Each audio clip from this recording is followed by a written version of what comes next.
দেশের নতুন গণতান্ত্রিক রাজনৈতিক শক্তির উদ্বোধন দরকার। রাজনৈতিক দলগুলো তারা নিজেদের কতটা বদলাবেন সেইটা বাংলাদেশের গুরুত্বপূর্ণ প্রশ্ন।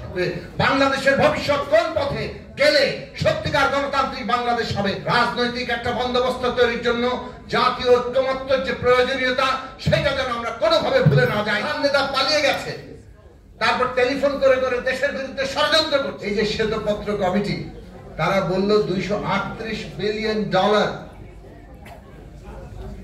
বাংলাদেশে লুট করে পাচার করে দেওয়া হয়েছে। অর্থনীতির আকারে কিন্তু $500 বিলিয়ন কাছাকাছি, সেটার হিসেবের মধ্যে গন্ডগোল আছে। কাজেই যে দেশের অর্থনীতি $500 বিলিয়ন কাছে হিসেবে গন্ডগোল আছে, তার $238 বিলিয়ন যদি লুট হয়ে পাচার হয়ে যায়, বোঝেন কিভাবে একটা ব্যবস্থা কায়েম করেছে লুটপাট করে ভাগ বাটোয়ারা দিয়ে। রাজনীতি কিভাবে চলবে তার একটা নিয়ম ঠিক করা। আমাদের এখানে ক্ষমতা ব্যবস্থার যে নিয়ম, যেই ক্ষমতায় যাও ক্ষমতা তার মালিক বনে যায়, তারা জমিদারের চাইতে অনেক বেশি ক্ষমতা সম্পন্ন হয়ে সবাইকে তার দাসে পরিণত করতে চায়। এইটাই তো বাংলাদেশের ইতিহাস আমরা দেখেছি। ক্ষমতার অপব্যবহারকারী 15 বছরে হয়েছে তা নয়, তার আগেও হয়েছে, সেটা স্বীকার করতে হবে। এবং সত্যি যদি আপনি নতুন জায়গায় যেতে চান, কাজে ইতিহাসের জায়গাটা হচ্ছে অভ্যুত্থান হয়েছে, আমাদের সন্তানরা জীবন দিয়েছে। যারা আজকে অভ্যুত্থানের শক্তি, তারা নিজেদেরকেও বদলায়। সুতরাং আমরা মনে করি ক্ষমতার যদি নতুন নিয়ম প্রতিষ্ঠা করতে হয়, রাজনীতির যদি নতুন নিয়ম প্রতিষ্ঠা করতে হয়, এবং বাংলাদেশের নতুন গণতান্ত্রিক শক্তি কতটা দাঁড়াবে সেটা বাংলাদেশের গুরুত্বপূর্ণ প্রশ্ন। এই প্রশ্নগুলোর মধ্য দিয়ে আমরা আগামী দিনে প্রবেশ করতে পারি। এগুলো শুনতে অনেকেই রাজি না। আমরা গত কয়েকদিনে 5 মাসে যা দেখছি, ক্ষমতার প্রতিদ্বন্দ্বিতা হবে। গণতন্ত্র মানে ক্ষমতার প্রতিদ্বন্দ্বিতা, কিন্তু ক্ষমতার প্রতিদ্বন্দ্বিতা জনগণের সম্মতি, জনগণের ভালোবাসার মধ্যে দিয়ে আপনাকে অর্জন করতে হবে। আপনি জনগণের উপরে নানান ক্ষমতা মানে শক্তি প্রয়োগের মধ্যে দিয়ে আগে ভাগেই সব দখল করে নিতে চাইছেন, সেইটা কোনো ক্ষমতার প্রতিযোগিতা না। আপনারা একই পথে হাঁটছেন এবং ওইটা লক্ষণ দেখাচ্ছে যে বাংলাদেশে ফ্যাসিবাদের বদলে গণতন্ত্রের পথে আমরা যাইতে পারবো কিনা, এই সন্দেহ জাগাচ্ছে। কাজেই রাজনৈতিক দলগুলো আজকে নেতৃত্ব যে অঙ্গীকার কিংবা যে পরিবর্তনের ডাক দিচ্ছেন, সেটা যাতে একেবারে সর্বনিম্ন স্তর পর্যন্ত কার্যকর হয়, তার জন্য প্রত্যেকটি মানুষকেই তার ভূমিকা পালন করতে হবে। কিন্তু কেবল প্রতিষ্ঠিত শক্তিগুলোর উপরে ভরসা করলে চলবে না। তরুণরা যে পথ দেখিয়েছে, তাতে যদি বাংলাদেশের নতুন রাজনৈতিক শক্তির উদ্বোধন ঘটে তরুণদের মধ্য থেকে, সেইটা বাংলাদেশের জন্য অত্যন্ত গুরুত্বপূর্ণ। কারণ আমরা একটা গণতান্ত্রিক পরিবেশ চাই। তাদের আর কোনো জায়গা নেই মানুষের মধ্যে, কিন্তু বাংলাদেশে তো গণতন্ত্র দরকার। বাংলাদেশে তো নতুন রাজনৈতিক শক্তি আসতে হবে।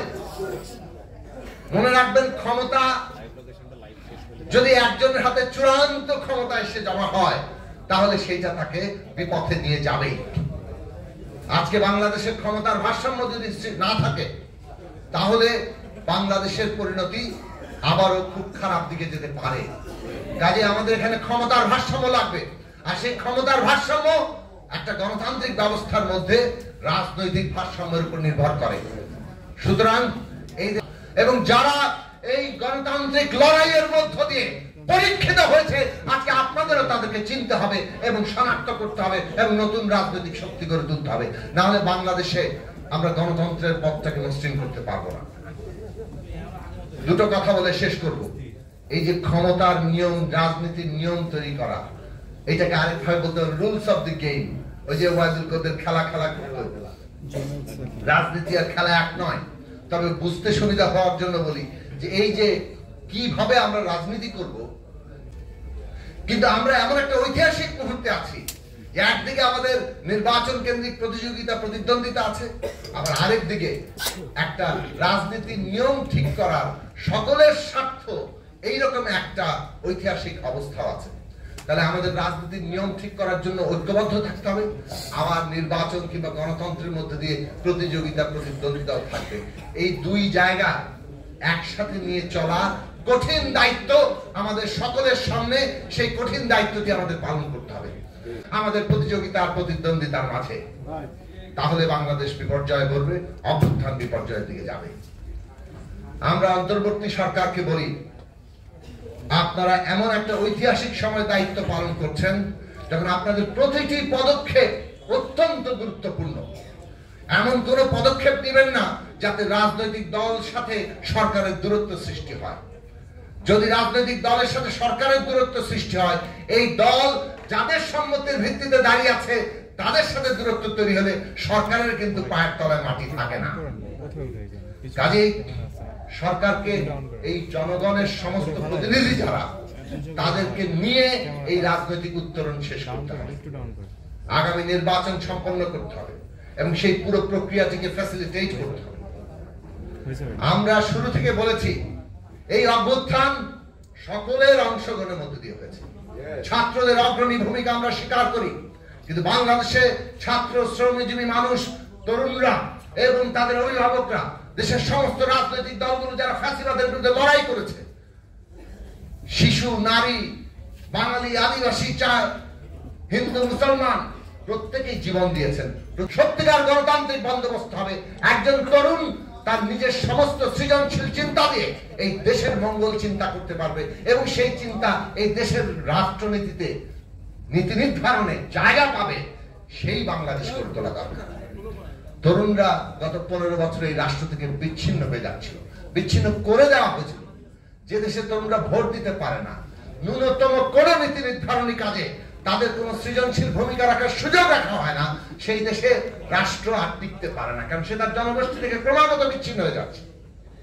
আমরা বাংলাদেশের তরুণদের জন্য এমন জায়গা তৈরি করতে চাই যাতে করে রাষ্ট্র তার সমস্ত নীতি নির্ধারণে তরুণরা তাদের সৃজনশীল ভূমিকা নিয়ে জায়গা দিতে পারে, দেশকে, রাষ্ট্রকে নিজের মনে করতে পারে এবং তাকে এগিয়ে নিয়ে যাওয়ার জন্য তাদের সমস্ত শক্তি দিয়ে তারা নিজেদের কর্ম এবং তৎপরতা চালাতে পারে।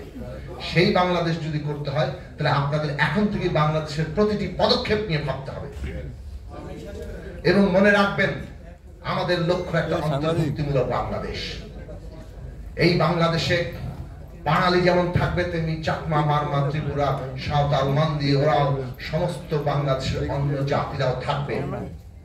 তাদের স্বীকৃতি ছাড়া তাদের উপরে রাস্তায় হামলা করে দেন আপনারা, এটা বাংলাদেশ হয় না। এই দেশ কেবল মুসলমানের নয়, এই দেশ হিন্দু, বৌদ্ধ, খ্রিস্টানেরও। এইটা আমরা যেন সবাই মনে রাখি, ফলে সবাই মিলে এই বাংলাদেশ আমরা করব। এই দেশ কেবল পুরুষের নয়, নারীর এবং অন্য যে কোনো লিঙ্গীয় পরিচয়, এটা আমাদের সবার মনে রাখতে হবে।